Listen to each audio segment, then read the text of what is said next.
Sveiki visi, rytinė kava išgerta, einam šiek tiek prasimankštinti mišką ir noriu tokią trumpą labai papasakot trendą, kas dabar ypatingai būmina pasaulį. Pastebiu ir Lietuvoje visai šitą trendą su verslais, kokie verslai, kokie sektoriai vis aktyviau veržiasi į YouTube, į skaitmeninę žiniasklaidą, į social media. Tai pirmiausia pramonė, inžinerija, visi tokie verslai, kurie turi sukaupę didelį know-how ir didelį know-how ne pagal knygas, o praktikoje. Suprantat, esmė, kad iš tikrųjų labai lengva sukurti turinį apie digital, e-komerciją ir panašiai, nes to turinio bendrai pervirškinimui yra labai daug. Gali ChatGPT-int, prisigūglint ir būt guru. Finansų guru, e-komercio guru, bet tu niekada nebūsi guru tos ryties, kur reikia rankų darbo, kur reikia amatiškumo ir kur tu iš tikrųjų sukaupi pats savo nuoseklių darbo patirtį. Ir va tada pradėti dalintis tą patirtimį yra labai didelė vertė. Ir iš tikrųjų tai labai vertina YouTube auditorija. Pradedant nuo autoservisų, nuo šaltkalvių, nuo santechnikų, taip.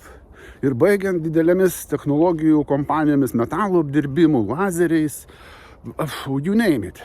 Tai iš tikrųjų labai įdomus yra trendas. Biškį ranka pavargsta kartais, dešinė vieną laikyti.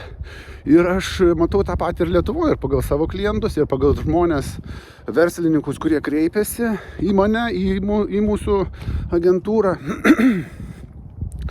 Kai tu sukaupi didelį patirtį, kai tu turi daug techninio apčiuopiamo know-how, tu gali pradėti kapitalizuoti ne tik tai savo klientus, bet ir savo žinias.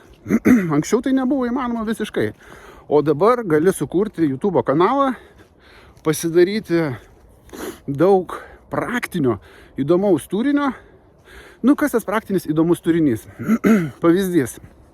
Autoservisas. Dirba su įvairia įranga, remontuoja mašinas ir įsivaizduokit, vienas iš būdų, kaip papildomai užsidirbti, yra pradėti remontuoti ne tik mašinas, bet ir įrangą, su kuria dirba autoservisai. Tas galioja ir kitose sektoriuose. Tai įsivaizduokit, jūs galit savo žinias pradėti pardavinėti paraleliškai savo produktams. Yra gera dar viena istorija, kurią galbūt kitą kartą plačiau papasakosiu.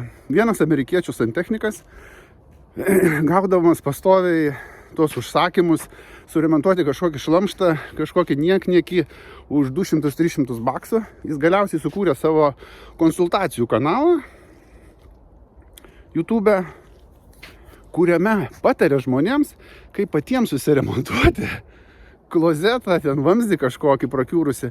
Ir jis sako, žmonės, are you crazy? Šitas darbas yra toks paprastas, jūs galite nuvažiuoti į depo, nusipirkti tam tikras detalės ir tas darbas padaromas taip. Ir jisai kapitalizuoja savo brandą jau nebe teikdamas paslaugas, bet konsultuodamas ir darydamas tokį įdomų turinį.